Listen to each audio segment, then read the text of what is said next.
Can you just elaborate on Dom's situation? Dom, being the sub 2 weeks in a row, yeah. Didn't help. Yeah. Look, he played 2 games at Waffle, limited minutes, and we got him back in. We thought he'd bring him back in through the sub role.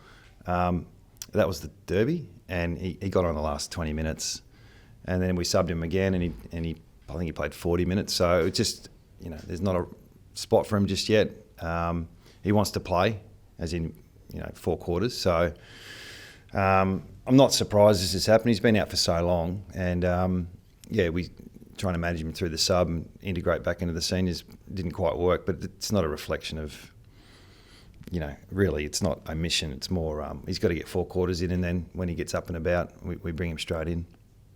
Still a spot for him in the midfield, just saying that's what you're saying? Well, I think so, yeah. But, at the moment we've got a balance between youth and experience. It's working pretty well, and he gets that as well. And it's the same with Gaffey. So we're not losing hope on those two. But at the moment there's a bit of a squeeze, and they both need to go back and play 4 quarters. Did he feel in the limited minutes he did play, coming on as the sub, that he maybe wasn't as confident in those minutes? No, I don't think so. No, I think he contributed, but it's hard to have an impact, isn't it, when you come on with 20 minutes to go, and especially the derby. And then on the weekend, I think he had 6 or 7 touches and contributed. But our expectations was he wasn't going to turn the game for us last week. It was just to try something different.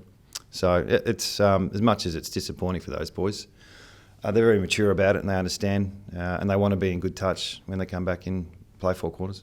Very hard luck story. There's a good news story though, and Harvey Johnston. Yeah, it's the great news story. Limited Waffle games, but from what I've seen and a bit of pre-season as well, he just looks like he gets it. Yeah, he gets it. His body's not quite ready, but that's going to take more than a few weeks. So, he understands the game, the AFL, the transition, the language that we use, runs the right pattern. So if that's all he brings, that's good. He's got good skill, uses both sides of the body well, and makes good decisions. So we think, whilst it's early in his career to come into the team, it's for a guy who can pick up the game like he has, we're reasonably happy.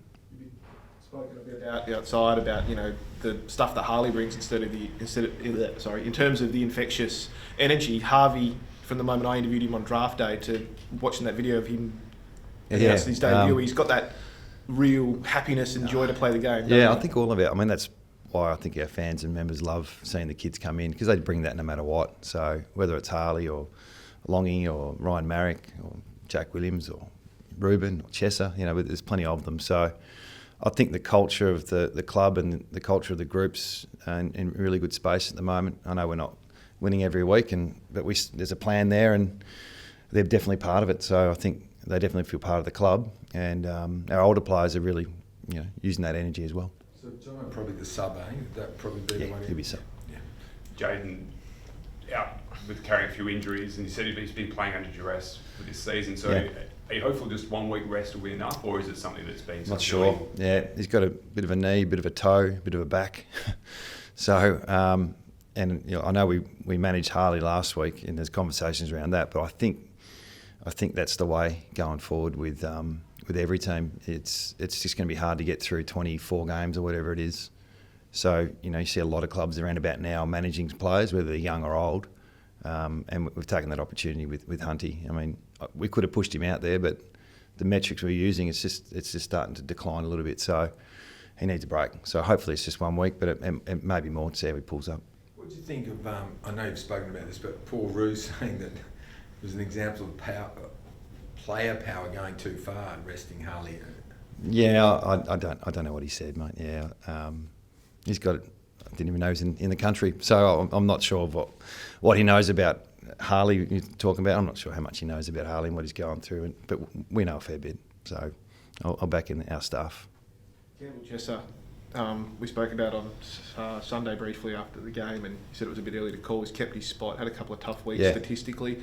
Where do you sort of see him playing his best footy? Is it on that wing? Is it an inside mid? Is that what you're looking to try and settle in? I think the balance with these younger players is how long do you give them before they need to go back and get some form. And Chess's form's been okay, but probably not as consistent as he'd like. So we think on-ball wing on ball. It's sort of that type of role. And they'll have periods where they might need to go back and get some touch, and there'll be periods where we back them in. So at the moment we're in the back end period, and we'll keep seeing how he goes. Keep educating him.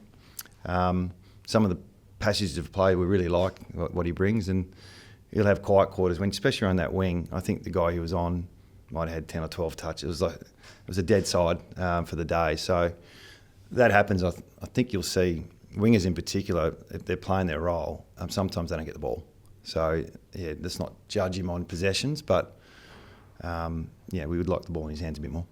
In the media a little bit at the moment, there's a situation around Elliot Yeo, obviously his 200th game this weekend, but unrestricted free agent out of contract. Yep. Talks about the club not having a final offer on his desk at the moment. Do you have sort of a take on what you'd like to see that happen there? I think it's on his desk.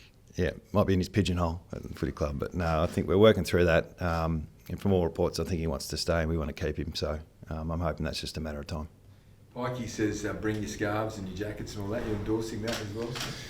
Yeah, I don't think the jackets, they don't want them waved around. They get sued. But the scarves definitely. I think one thing that Pikey's brought to the club, and he's really trying to help and connect our members and supporters to our players, and we want them to be part of our journey. And the rivalry and the history with Essendon, a good opportunity to connect with our crowd. So, yeah, everyone bring their scarves. And can I be self-indulgent and ask you about you sending your team to Northern to play in a waffle game? Our waffle team, yeah. Thank you so much for that. Great to get to. That's your NGA area as well, isn't it? Yeah. So. Anything we can do to help the WA community with their football and support. I mean, Perth is this time around, and get up there and spread some good football up there as well. So that's part of what we do here. We really want to help the community as well, and Perth's no different. So yeah, we look forward to getting up there.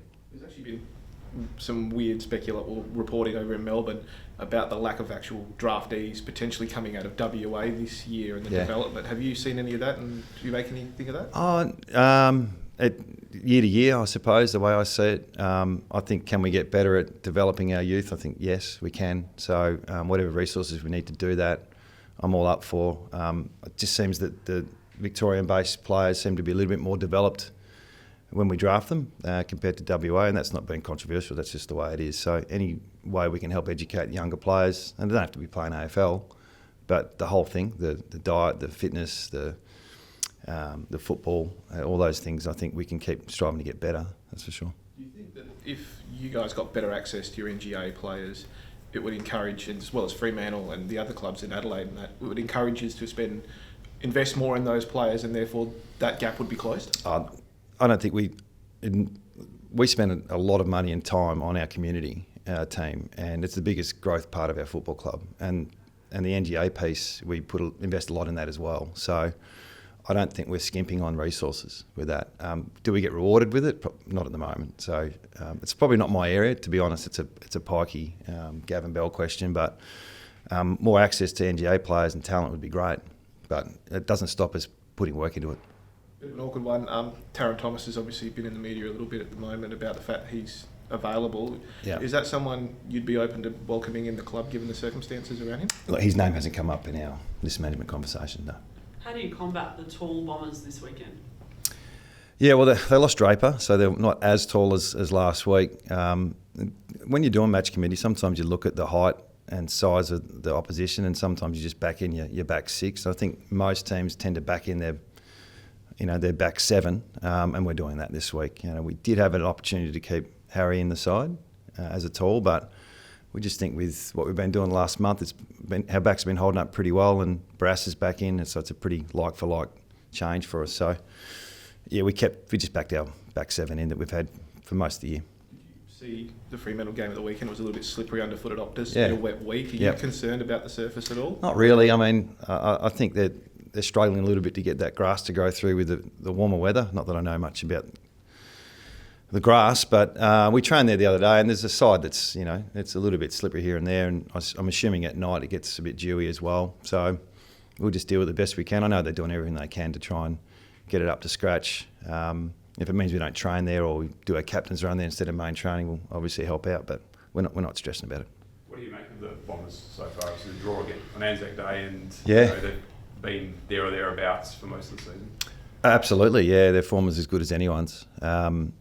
They've tweaked a few things from our end. They defend a lot better.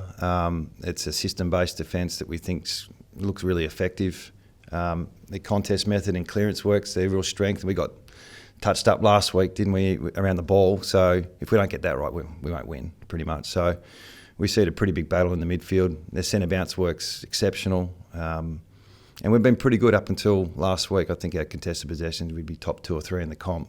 And coming from 18th by a mile last year, we've really improved in that area. But last week we took a pretty big step backwards. So our main focus is probably to get ourselves right and then try and take away a couple of strengths from the Bombers. And not having Draper, is that? Would you think that's a tactical thing, or what do you think that is? Don't know. Don't know. They've got a few tools there.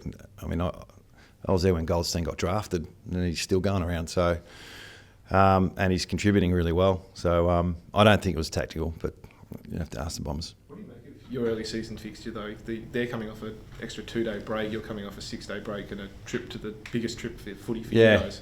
I'd like to say swings and roundabouts. We'll get someone the other way at some stage, but it's probably more of a challenge for us with the travel. I think it was, we had to fly to Brisbane instead of Gold Coast, so to get a bus as well, cop the peak hour traffic as well.